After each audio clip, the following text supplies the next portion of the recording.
Seatrade Cruise Global 2025, a premier forum for cruise executives and industry leaders, Deputy Prime Minister and Minister of Tourism, Investments and Aviation, the Honourable I. Chester Cooper, unveiled a series of initiatives designed to enhance the country's cruise sector. Well, there's a lot of exciting things always happening in the islands of the Bahamas, but in the cruise sector, we are celebrating our many new port facilities that's coming on stream. Celebration Key coming on in July 2025. The Royal Beach Club coming on at the end of December. We're working on a new port by Norwegian Cruise Lines in Great Stirrup Key in the Berry Islands. We have underway developing Calypso Cove in Long Island. And of course a new port by RCL and MSC in Grand Bahama in the Freeport Harbor.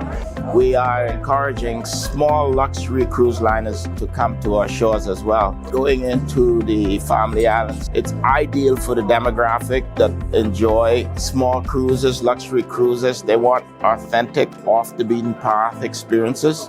Paul Sec John Pinder has been meeting actively at Seatrade with many of these cruise lines. We're not just looking at them coming to the Bahamas from other destinations, other ports outside the Bahamas, but we're seeing how we can do home porting as well.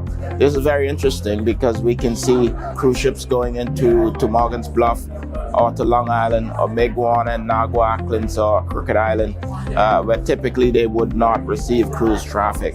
So these are exciting times for cruising, not just in the Nassau Cruise Port, not just at Celebration Key or the Freeport Harbor, all across the islands of the Bahamas. For more tourism updates, visit Tourism Today or Bahamas.com. I'm Michael Miller, and this is Tourism Today.